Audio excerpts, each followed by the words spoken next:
Hello, everybody. Welcome, welcome, welcome. It's really nice to meet you all. My name is Mike Supervici. I'm the head of acceleration here at VC Lab, and I'm joined here by Adeo, who's the CEO of VC Lab. We run these webinars for just the general community, for the public community of folks that are interested in venture capital, thinking about starting a venture capital firm on a regular basis. We do these almost every week. So make sure to subscribe and tune in, because we try to just share as much knowledge as we can to try to help as many people as possible. Hey, everybody. As Mike said, my name is Adeo. I'm CEO of VC Lab. So let me quickly tell you about VC Lab. And then today's webinar is going to be about how you can build a world-class or a top-performing venture capital firm in 2022. We'll give you some general pointers in the beginning, and then at the end, we'll take your questions. If you have questions, you can pop them in the Q&A. And what normally happens on these events is that people post about themselves, they post their LinkedIn in the chat so that you guys can all have a separate conversation going on in the chat and then ask your questions for us in the Q&A. So before we get started on the advice, let me just tell you a little bit about what VC Lab is and what we're trying to do. So VC Lab is the leading accelerator for venture capital firms in the world. In 2022, more than half of all new manager funds worldwide will be launched with VC Lab. VC Lab runs this accelerator program. It's completely free. Right? You don't pay to come in. You don't have to give any equity. There's no like secret thing that we try and get from you. It's a completely free program. And what we're trying to do is turn venture capital into a force for good in the world by reinventing the whole asset class using first principles from the ground up. And it begins with the accelerator. So our ambition is to launch all of the best performing venture capital firms worldwide, have them rooted with an ethical model. And so we ask that everyone that participates in the program agrees to the Mensarius Oath, which is essentially an oath of ethical investing. And our vision is that, we're going to have a new or next generation venture capital firms that are outperforming the old way of doing things because the managers are better trained, more ethical, have a bigger vision, and really want to make the world a better place. And that's why we're doing what we do. So the program itself is 16 weeks or 4 months long. Cohort 8 is coming up. It will start in August and end in December. And the purpose of this 16-week or 4-month-long program is to take emerging managers. So we have people on Fund 1, Fund 2, and Fund 3 coming in and get them to a closing on capital within 4, 5, or 6 months, essentially 6 months or less. Now that's super fast in VC terms. Closing on capital is very, very hard. So this is not a learning program. This is a doing program, and you could argue it's a closing program. And so what happens is there's a curriculum of stuff you need to do each week to close and build your firm. This is not, there's a lot of things that you need to do to launch a VC firm that are not obvious and certainly not written about anywhere, and your lawyer won't tell you about it, your back office provider won't tell you about it. You kind of either learn the hard way or you go through VC Lab. And you're going to be doing this stuff each and every week. And you may wonder one week, oh, why am I doing this? I don't need it now. And then 3 weeks later, an LP will be like, I need this. And you'll be like, oh, thank God I just did it in VC Lab. And now I have it. Here you go. Right. Rather than waiting 2 or 3 weeks to finish it because an LP asked and then you're slow to respond. So you have a curriculum. And that helps you get all the little things needed to do in order to launch a firm. That takes about 20 or 25 hours a week to do. And this is, again, just stuff you need to do. Then you have a vibrant community. We literally have over 1,000 managers now in our Slack and all over the world. And it's the most active, engaged, and interesting Slack community that I've ever seen. The deal flow channel has tons of deals going through it. The questions channel has tons of questions, and everybody's sharing insights, experiences, and other things that are happening and getting feedback from the communities. So that's really amazing. And then last but not least, there are office hours every week and AMA sessions with Mike and I, on top of a mentoring session with an expert in the field. So we just had a limited partner talking about how he thinks about investing in firms the other day. Right after this, we have a mentoring session with a top performing new manager that's going to be talking about how they essentially built a top performing fund, hearing from someone in the trenches versus Mike and I, who see how lots of top performing funds are built. So the program is really designed to catapult your success to be a top decile firm. And this event today is also designed to catapult your success to build a top decile firm. So I want to jump right into some things that we think at earlier stages you need to be aware of to be a top decile performing firm. And before I do, I'll turn it over to Mike, but I want to just explain what top decile means. So in the world of venture capital, vintage year matters a lot, right? So if you're in, 2022, I think this is going to be a very amazing vintage year. So if you can start your fund this year, you should.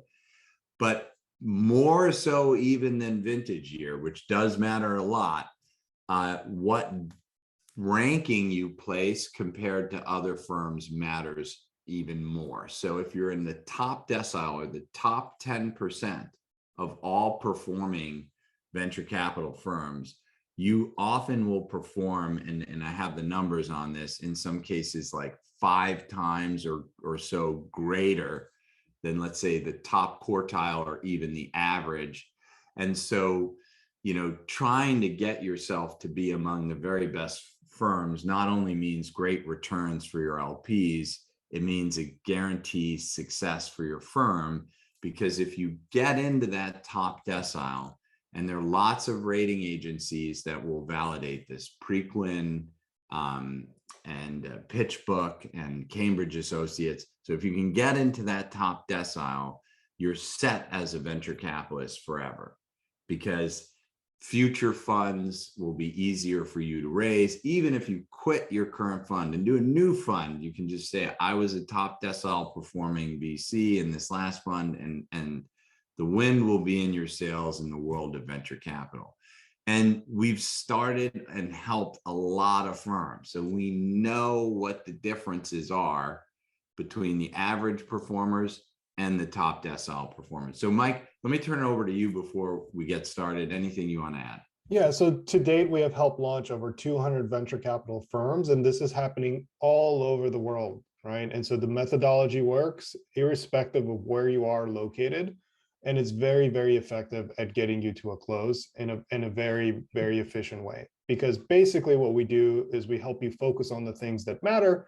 And that way you don't waste time on things that don't matter. As Adeo mentioned, like talking to lawyers before you have enough money hard circled and other things like that I'm sure may come up later on in this webinar as well. So if you're thinking about starting a firm, feel free to apply to the program. You can do that at govclab.com. That's govclab.com. The next cohort starts on August 30th.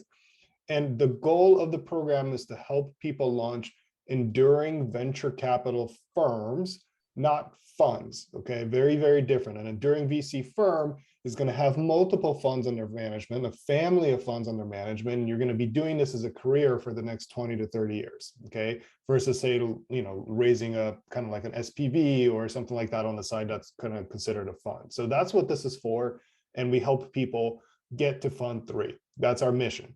If you can get to fund 3, you're considered enduring. and you're going to be able to help scale a firm over the long term. Sachin is asking in the Q&A. First of all, thank you for asking in the Q&A and not in the chat. If you ask something in the chat, we're going to miss it. If you ask it in the Q&A, we'll see it and respond. And he's part of my curiosity, but if the program is free and no equity, what's in it for you commercially? How do you guys make money?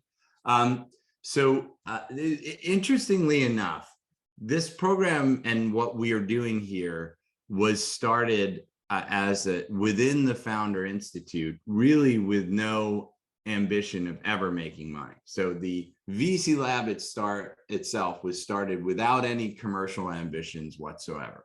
Now, it's blown up to this massive thing, right? We had 2,300 general partners start applications for Cohort 7 that just began a few weeks ago. And out of that, and these are some of the most incredible people that we've ever met. And out of that, we were able to accept and enroll about 220 firms, which is, over 300 managers. And so we're very excited about what that offers. And so we're doing it, as I mentioned, to change the world, to make the world a better place, because we believe that if we take all this money that is being allocated to really kind of stupid things like public market equities in oil and gas, or like, real estate projects that are kind of unnecessary and blah, blah, blah. I mean, we spend money like crazy. And if we can take some of that money and reposition it to innovation and to making the world a better place, then the whole thing will change for the better, right? Humanity will change for the better, et cetera, because we're not investing enough money in innovations that are going to make the world a better place, and that needs to change. So that's why we're doing it. And candidly, I don't care if we make a ton of money or no money, as long as we can help affect that level of change. Now, it turns out that if you do something and are very successful, money will follow, right? So first and foremost, we do two things that allow us to make money. One, we help our funds that we think are really exceptional to form and do all of the back office, right? And we do charge for that. We charge about half as much as it costs if you went to a normal lawyer, et cetera. We do it on a fixed fee basis, both for the setup and for the admin. And as to the best of my knowledge, people love that, but we do that very selectively. So for a handful of firms that we pick from the accelerator. And two, which is the longer term model, is we invest in the most interesting and strongest funds that come out of the accelerator as a limited partner. So we're not trying to buy GP stakes or buy Manco stakes. We're investing as a limited partner. So a traditional fund of funds, as it would be called. And we believe that the fund of funds will be a very large business. Now, but of course, we have to wait and see quite a number of years. If all that goes really well, then VC Lab and the parent company will own a large percentage of innovation in the world today, because we're investing in the funds and helping support them. And then we'd like to take that public so that retail investors can own a piece of the future finally, because rules around the world prevent retail or normal investors from investing in venture capital. And while as optimistic as I am pessimistic that we are going to be able to change the rules of investing faster than VC Lab will be able to go public. So we will bring the venture capital asset class to retail investors around the world. Now, hopefully I didn't over answer that. And I want to turn back to you and really talk about what makes a top decile firm. So let's jump over to that. Mike, you in agreement? High five. Let's do it. Boom. All right, guys. Pop your questions in the Q&A. We're here to help. All right, so let's talk about what makes a top decile firm. And the very first thing is thesis. And Mike, if you don't mind pasting into the chat, I know there's a lot of chatter in the chat, so to speak, but I'm seeing it swing by here at a high frequency. But we have a whole guide on how to do a thesis, and I strongly recommend that you use the guide. But a great firm begins with a great thesis. And we have worked hard to come up with a one-sentence thesis structure. And if you can nail that one-sentence thesis, it makes a really, really, really big difference. And I'm going to tell you a story, and then I'm going to tell you how you know, like some tips. But if you're like, yeah, whatever, thesis, blah, blah, blah, like we say it all the time, we see it in practice, but I'm going to tell you a story of us doing it. So we just launched our fund of funds. Okay. We've been actually investing for a little bit. I've been personally investing in funds, and I'm going to transfer that over as a warehouse investment. We're going to talk about that as a top decile firm tip as well. But so we followed the program for our own fund of funds, and we worked really hard on the thesis. So we took that one sentence structure that Mike posted in the chat, and we really hammered on it over and over again. For about a month, to the point where I was asking friends, investors, anyone I could, what do you think of this? I actually had a party. I had it up on the whiteboard.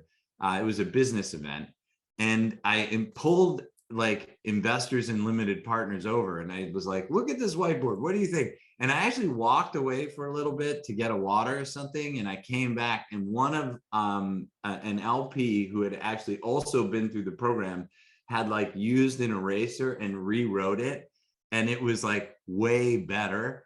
And then we took that and riffed on it. We tested it with LPs, and we got it to the point where we were really happy. And I don't want to say what it is, because I know people are like, what was your thesis statement? I'm not gonna, it's just not relevant.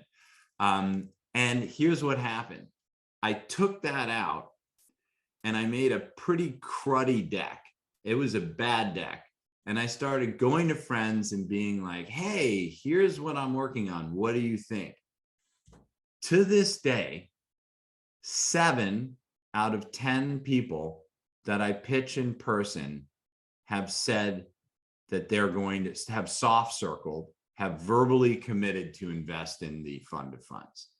And it's not the deck, it's not my great looks and charm, it's the thesis. And we spent like a good month, and we're good at thesis, and we spent a good month editing, testing, checking, validating on the thesis. And it got to the point where it was so good that 7 out of 10 people that I told about what I was doing soft circled. Okay. Our ambition with you in the program is to get 3, 4, or 5 out of 10, right? So that when you tell someone your thesis, 3, 4, or 5 people out of 10 will say, wow, I'm interested, I want to invest. And that's the power of a good thesis, right? It unites your background, the interest of the person you're talking to with the market opportunity, and really creates magic. And it's super, super important to get right. And so we can give you some, I'm going to give you some tips about that, but I can't stress this enough. Mike, is there anything you want to add before we go into some tips? If you haven't done so already, I posted our thesis pre-curriculum in the chat. I recommend that you go through this exercise regardless of where you are in your stage, because it will definitely help you improve conversion and so on with regards to your thesis, LPs, and other things like that. I see people are posting multiple questions in the Q&A. Let's do one question per post. Also, upvote and everybody, because we're yeah, gonna there's a prioritize the thumbs ones that up are gonna, thing. they're gonna like, yeah, we're gonna prioritize the top ones. Okay. Okay, so some common mistakes that we see in a thesis. I'm going to sort of go through these, and these are actually general points about how to build a great fund, because if you make a mistake in your thesis, you're going to fail in your fund. And then in addition to that, I'll start talking about some other advice, then we'll go into questions. Okay, on the thesis. Oh, fund size, fund size, fund size. There should be some nursery rhyme here. If you're, I don't even know where to begin here, but like, let me just tell you, if you're starting a new fund, right, and a new firm with a new fund, and even if you've been a VC before, even if you've been a top decile VC before, even if you're one of the, rocket scientists and Nobel laureate or like whatever, super famous, your fund size should be 20 million or less. And that's in a developed market. If you are in a developing market, LATAM, Africa, whatever, I would say 10 million or less, and like less, not like really more like 5 million or less, but let's say 10 million or less. Why is that? When you start a new firm and a new fund, you are what's called a new manager, and you're in a penalty box. So a lot of people don't invest in new managers, and there's a ton of reasons for it. Fund sizes are, a lot of new managers fail, candidly. Like they fail badly. They fail to raise the fund. They fail to close the fund. They fail to close the whole fund, blah, blah, blah. And so if you're a big LP, you're like, I don't need the drama of dealing with a new manager. So a lot of them are prohibited by charter from investing in new and emerging managers. So you want to get out of that penalty box as quick as possible. Well, the larger your fund is, the longer it takes you to raise, the longer it takes you to deploy, so the longer you're in the penalty box. You want to get out of that penalty box. You want to get onto fund 2, fund 3, and fund 4 as quickly as possible. So what we normally see is like $10 to $20 million fund 1, $20 to $50 million fund 2, and then you start getting the $100 million funds in fund 3. And that's just a way to build VC. So if someone's like, I'm starting a VC firm, I'm doing $100 million fund, you're like, it's like when someone comes in and pitches you, it's like, I'm the first e-commerce store ever, right? And you're like, you're not the first e-commerce store, right? You're like, I know that to be a fact. No, man, I am. I'm totally number one, and I'm number one. You're like, oh, and you're also not number one. You're not only the first, not only not the first, you're not one, right? So, or whatever, you're definitely not one. So, with that said, if you come in, you're like, I'm doing my first fund, 100 million. It's like, Mike and I are like, really? Okay. No, you're not. I mean, you can tell me you are. And like, in 3 years, when you've given up on the $100 million vision and been like, wow, 100 million is really hard to raise as a new manager, we'll be like, well, told you so. So it's like such a rookie mistake that it's painful.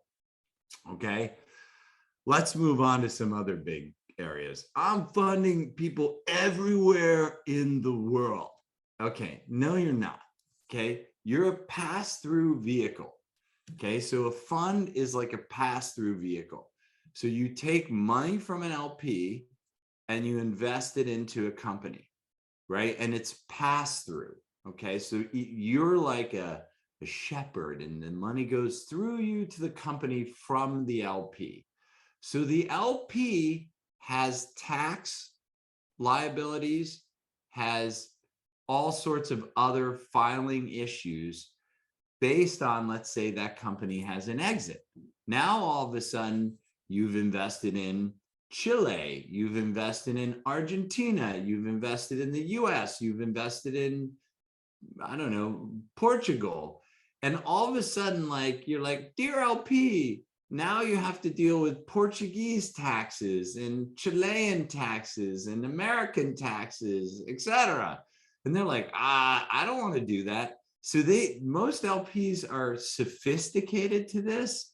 So when you say you're going to invest everywhere in the world, the LP is like, well, yeah, I don't want to deal with regulatory and tax regimes all around the world, so I'm just not going to invest in your fund, right? So a focused geography has a number of important benefits. Number one, it attracts LPs that are interested in that geography and are ready to deal with the regulatory and tax issues of that geography. Number two, it focuses your funnel of deals to an area that you can control. Because again, if you're doing a deal in Chile, you're going to need Chilean lawyers and you're going to need Chilean presence of some kind, right? And same if you do a deal in the US. And if so, like this idea that you're going to have like all around the world and my money will flow, it's like, it sounds great if you're inexperienced, but the second you put practicality to it, it kind of, again, is in that category of like, okay, whatever, sure you are. Let's see if you find LPs that will back that idea. Mike, I've been rambling a bit. I'm glad you brought it up. This is one of the main issues that we have to deal with is like font size and these super broad like theses. Like you can't be everything for everyone. If you are, then you're just by definition not differentiated enough. You're competing for capital with hundreds of people, and you have to be able to show that you are the best person in the world to execute this thesis. And it's really difficult to do that when you say, I'm going to fund anything, everything all over the world, for whatever reason. Very difficult, right? It's very difficult to make that point. But if you say like, look, I'm going to fund companies in this region that are doing this, and it's because I have already funded a whole bunch of these companies as an angel and I've done really well. Interesting. Now it sounds like you have like a knack or like a nose for these types of investments, and maybe you should, raise a fund and build a company around that, right? That's the idea. Right. So if I go there and I go, hey guys, listen, give me your money. Well, what are you going to do with the money? Like real estate, crypto, like a little bit of tech investing, some biotech's in there as well. It's like, like generalist, like why? Like you're an expert in all those things. Yeah, I'm a crypto, biotech, real estate mogul. Like, no, you're not. So like the idea that, I wish I were joking. I mean, I am, but there are really lots of funds that are like crypto, real estate, la, la, la. And so you have to have credibility, defensible credibility in the industries that you choose for your fund, which would be a third point, right? So if you're like, I'm an expert in real estate, crypto, and you better actually be, because that's going to be diligenced by the limited partners that are coming into your fund, and they're going to want to know, okay, I'm going to give this person money to invest in this region and with these industries or this industry, and you better have experience in the region and experience in the industries. Right. So picking an industry that you have experience in versus a generalist fund is also a critical takeaway. Now, I want to, those are some very common mistakes. I'll bring up like another big one, which is, pitching on video and getting strong on pitching on video. And then I'm going to talk about some things that are a little bit later on. But if you're going to, and this is like literally a godsend. Okay. You can pitch most of your LPs on video, possibly to close. Okay. Thank God.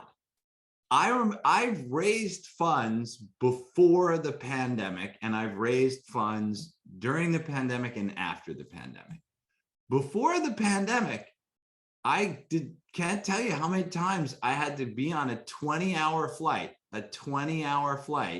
more, even 21 or 22 hours with whatever transfer times to go meet an LP in Indonesia, or go meet an LP in Hong Kong, or go meet an LP in Abu Dhabi. The days, and how wasteful and destructive is that for the environment? Those days are thankfully gone. You can now meet them and pitch them through video. So you got to get your video A game on, right? If you're like, don't have a, I don't love my backdrop, but it's okay. I have other places where I do these, but it's fine. Mike has more the professorial backdrop. He's not pitching LPs as much as I am, though.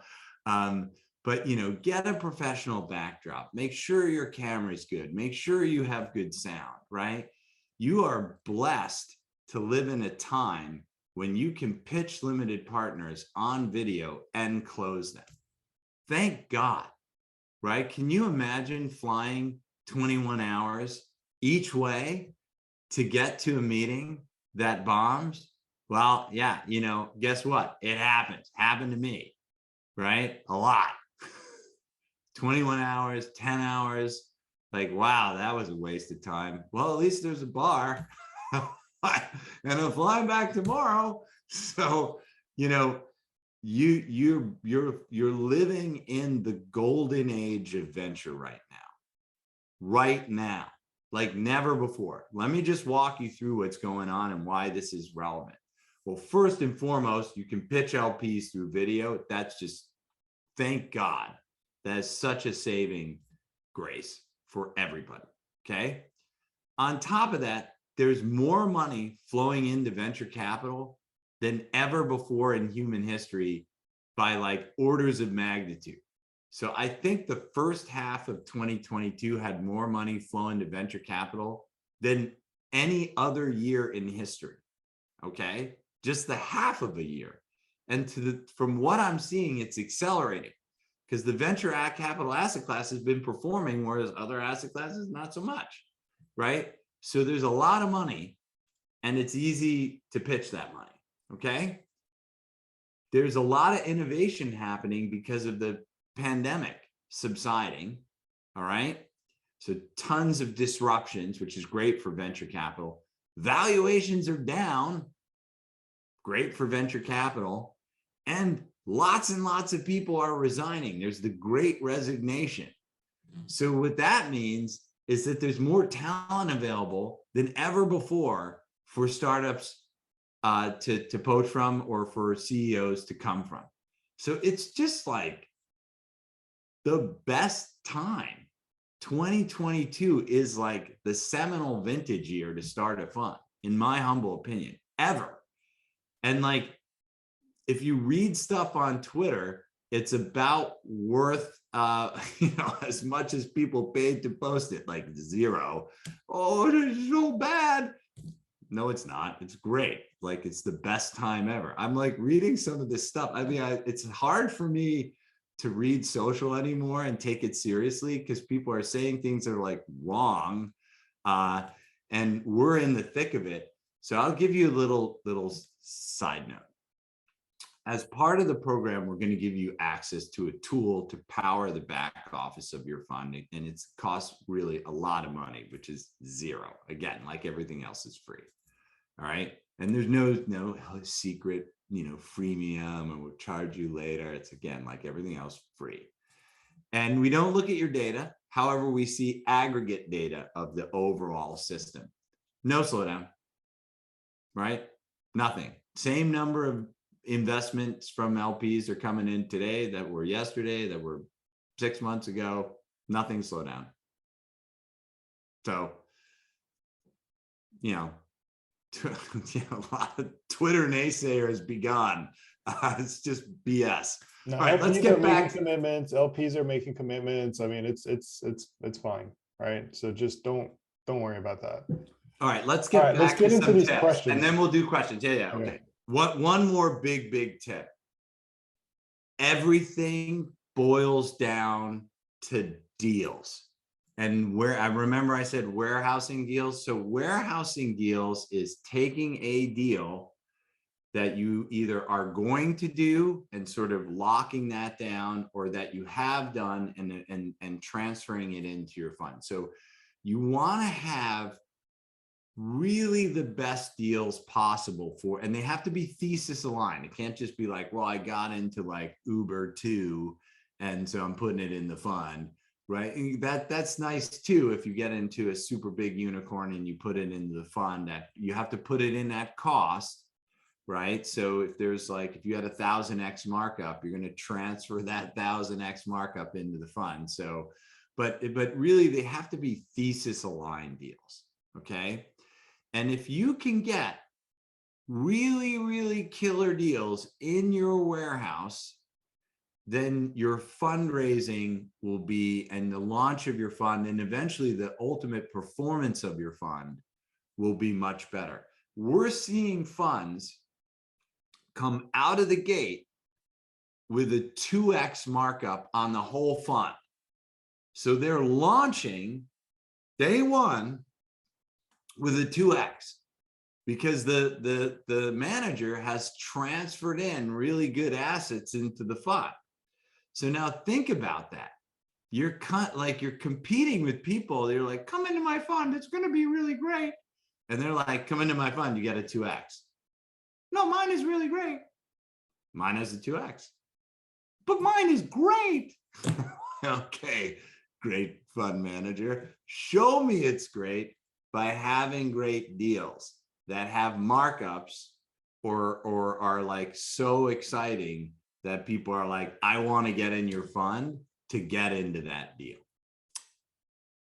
I know we have a ton of questions, Mike. We should get to them. Is there anything else you want to add? I know my Disney character impersonation, I don't know how that went over. You can say. No, it's fine. It's pretty good in my opinion. Okay, let's just go into Q&A. So at this point, everyone, hop over to the Q&A and just start upvoting questions that you think are interesting. And we're going to try to get to as many of them as possible in the next like 20 minutes before we wrap here. So I'm going to just start with Jose's question. How does a VC firm make money in the short term?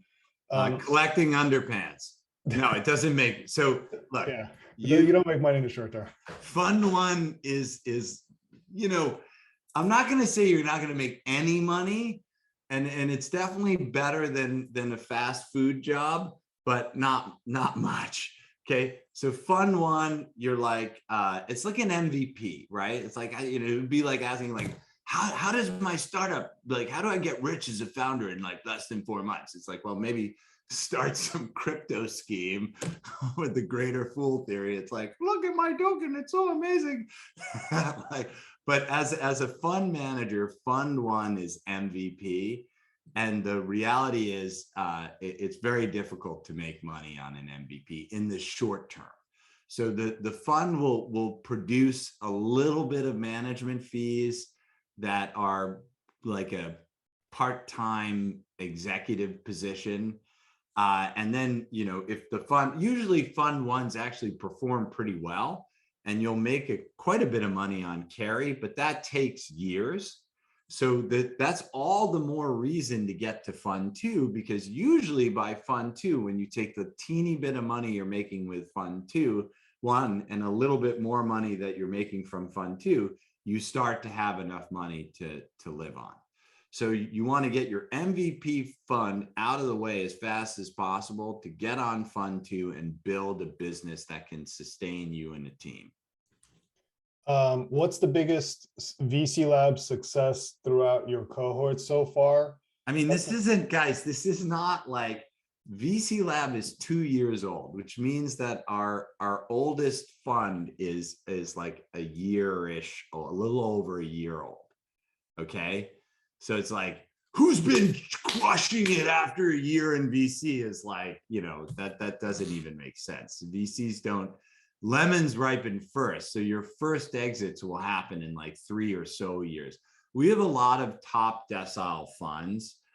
In fact, you know, I would say, like, as I mentioned, a lot of our funds are coming out of the chute. They're launching with a multiple on the fund, and sometimes as high as 2x.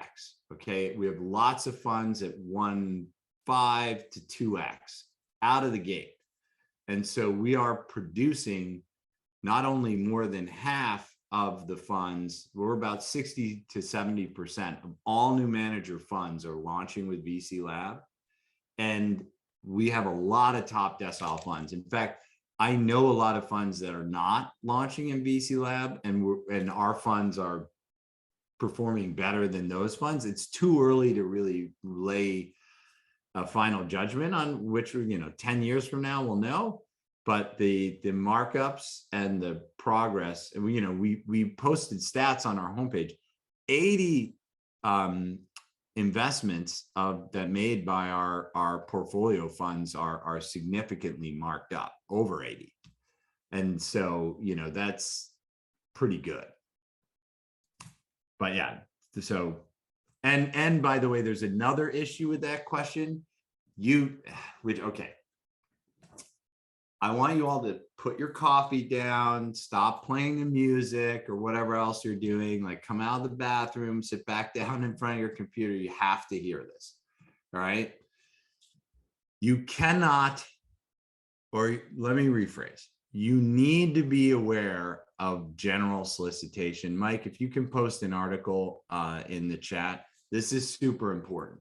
So even if there was a breakaway success that I wanted to talk about, I am prohibited to discuss any specific fund that has not closed because of general solicitation.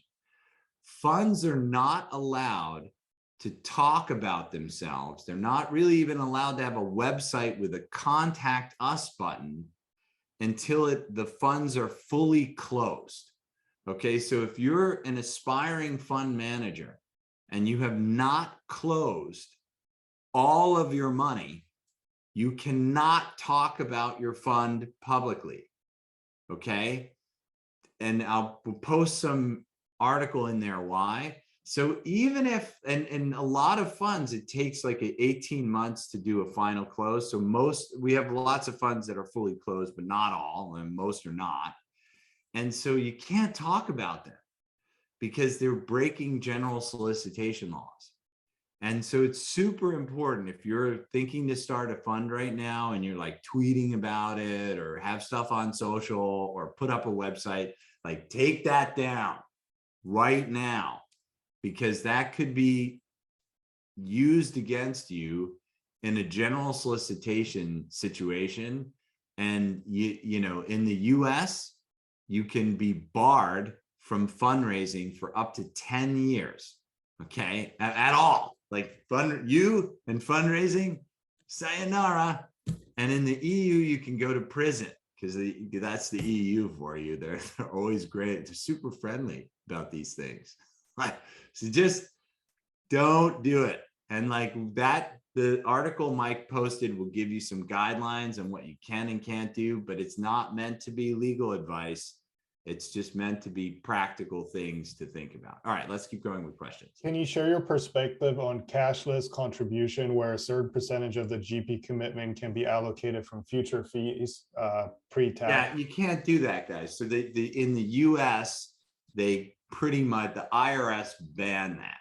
So if you can't, so basically, let's take a step back and give context to this question. So GPs are asked by LPs, and it's memorialized in the limited partner agreement or LPA, to invest in the fund. They usually are asked to invest 1%. So if you have two GPs that are splitting the ownership, so you have two partners, 50-50, then each will have to put in 0.5% and 0.5% of the total fund size. Now, GPs commonly ask for 1%, but you could say to GPs, look, I don't have the money, I'm going to do 0%. And sometimes LPs will be like, okay, right? But that's not, if your capital contribution, as it's called, or GP commit, so capital contribution or GP commit can be 0.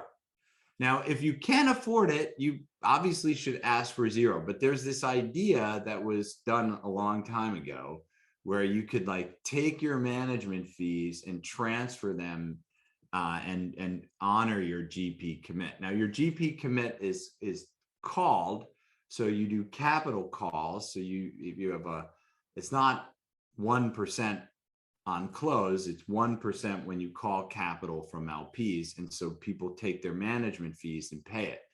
Now, this idea of doing it cashless was designed to dodge taxes, and tax regimes around the world have become aware of this and said, no, you got to pay taxes on your management fees, and then you can do your capital contribution. So basically there's no, you get a management fee, you pay taxes, and then you do your capital contribution. So this idea of cashless contribution and funneling it through to dodge taxes, that's been invalidated by tax regimes around the world, including the IRS, and not like in theory, explicitly. They're like, you cannot do that. That's the tax loophole that's been closed. Okay. How do you survive on fund one with 2%, survive expenses on fund one? Because 2% of 10 million, that's like 200K per year. And even a pitch book subscription is 25K annually. Well, first, Andre, you don't need the pitch book subscription, but I get your point here. The whole point of fund one is to get you to fund two. In a year and a half, you're going to start raising fund two, and then the management fees start adding up, and then you'll have more and more. So really, you're looking at a period of 1 to 2 years that you're going to have to kind of figure out how to make things work throughout that entire process. And so one of the best things you can do is to make sure that you're doing things that can basically help the fund be better, right? And so if you're going to do anything like consulting or anything that's maybe teaching, professor, whatever, like that should help you get more deal flow essentially and help the fund perform better. And that way you can basically bring in some additional income if you can't make it on that low budget. But yeah, fund one, you're not going to make a lot of money. Yeah, and I'll add to that a little bit. So look, if it's like starting a company. When you start a company, you're like, God damn, day one, how do I make 100 grand a year? You don't, right? You just don't. You're gonna have to sacrifice a little bit to launch this thing, and you'll make. There'll be a period of time where you're going to be launching the fund and you're not going to make any money. And that could be a year and a half. Then your management fees come in, you'll make a little money. So it's very similar to a startup. Like when you start a startup, you're not paying yourself a big salary, right? And so, but with venture capital, the difference between a startup and VCs, I mean, the startup founder will make more money in aggregate if they hit it big, but a VC on average just makes a lot more money because their salaries are higher. If you're running a series of funds, you get like pretty large management fees, which it is what it is. And if you hit some big wins, I mean, there's a fund that got into Zoom, and the carry on the fund, the carry from Zoom was $1 billion. Okay. So, and they were obviously an early investor in Zoom. So you can make a lot of money in venture too. Just like if you're the founder of Zoom, you're making a lot more than the investor in Zoom, right? But you can really hit the ball out of the park in VC as well.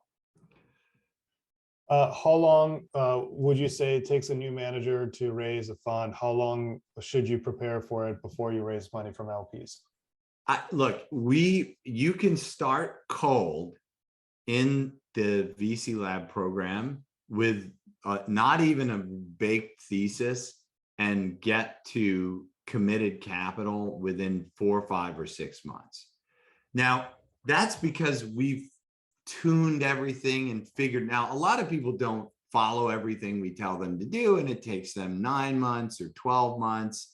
But if you follow like what we advise you to do and you actually try, you should be able to close in 4, 5, and 6 months. Now, most new managers, right, the average is like 18 months.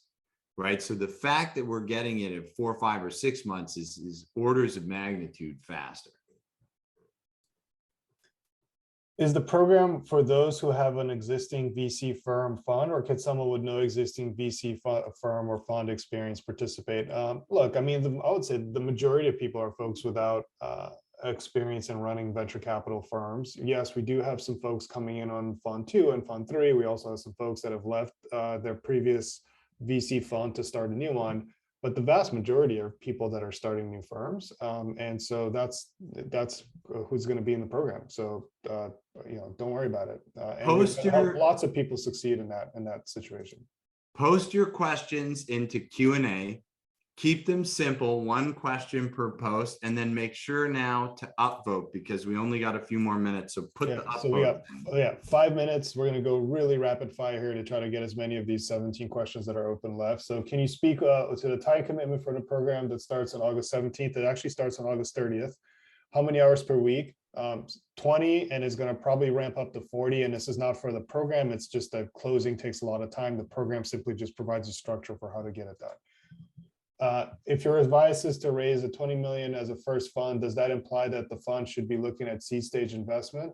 Is it possible to raise a small fund to invest in Series A?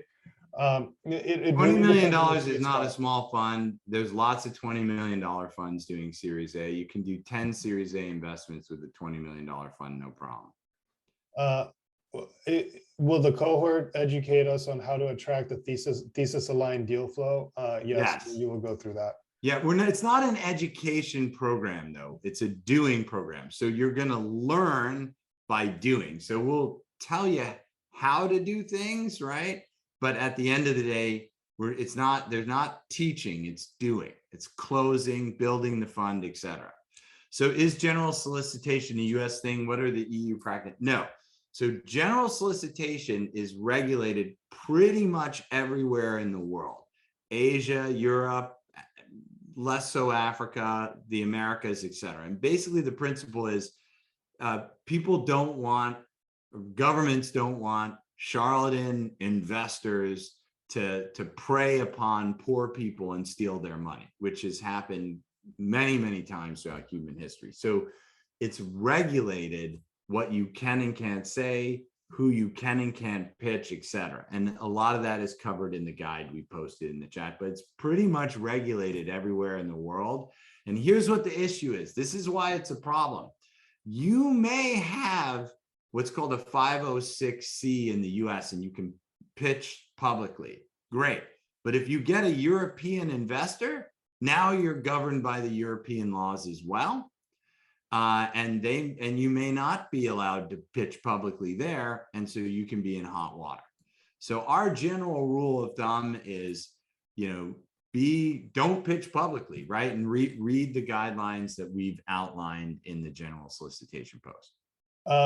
Andreas, I'm just going to take one of your questions here. Is any successful VCs within crypto industry pass through Accelerate? Yes, I would say quite a lot of folks in our accelerator have some sort of crypto related thesis, but again, they're funding companies, not tokens. That's a very different thing. If you're funding tokens, that's more like a hedge fund, and the program is probably not a good fit. How do we draw deal flow when we cannot talk publicly about the fund? Is through your network, introductions, things like that, and that's how many, if not most, VCs kind of operate. Yeah, you're not pounding on the table for deal flow. I have a VC. That's not going to get you deal flow anyway. By the way, having money these days does not differentiate you from anyone. Is a VC lab exclusive to tech innovative startups, or can it be applied to other industries, verticals such as real estate? Yeah, the industry doesn't. There's lots of industries. That doesn't matter. But you just got. We're not doing high growth companies. Right. We're not doing like token investing. That's usually a prohibited sector. Go to the Cornerstone LPA and read the prohibited sector. So generally speaking, real estate proper is not a fund type that we would support in VC Lab. Do you need to have an existing pool of investor or LPs to work with during the program, or does you assist in targeting? No, but I mean, most people will have a LPs in their network, right? For sure. Yes, we do help you kind of figure out who the right folks to target are. Is the program for those who have an existing firm or fund, or we have already done this. To tight thesis versus opportunistic, how practical is to tighten a thesis, and will you be held to that? Look, it's where you're going to do 80% of your deals. Again, it's going to differentiate you significantly, and it's going to make fundraising so much easier for you if you're much more targeted. I know you focus on new firms, but would this program be a fit for managers within existing firms that are going through a transition and succession planning? So we've had a number of people on Fund 2 and Fund 3. Well, I think she's saying, like, if I may be taking over the leadership of a firm. So here's the thing. We're here to help people launch and during venture capital firms. We do have, as Mike said, people coming in Fund 2 and Fund 3, and potentially if you're going to be a leadership of a fund, you can come through the program as well. It's not a training program though, right? This is a doing program. Yeah, you're going to close at the end. You're going to be expected to close. That's the right. So there are 3 reviews. Yeah, we have to go. Yeah, I know we do have to go. There are 3 reviews in the program. We have another internal session after this. 1 is for how good your thesis is. 2 is for how good your materials are. And 3 is for how many LPs you have. And so, we make sure that you're making progress in the program. Let me leave you with a final thought. We want to see as many strong and new venture capitalists enter the field as possible to change venture capital into a force for good in the world. If you think that you can be part of this movement to make venture capital the asset class that I think it can be, and we all believe that it should be, then Mike, myself, and the entire VC Lab team are 100% behind you. We're here to help. We don't ask for anything. We just want to see you succeed. So good luck. Early admissions deadline is on the 17th. Visit govclab.com. That's govclab.com to apply, and we're looking forward to reviewing your application. Bye, everyone. Have a good rest of your day, and hopefully we'll see you next week.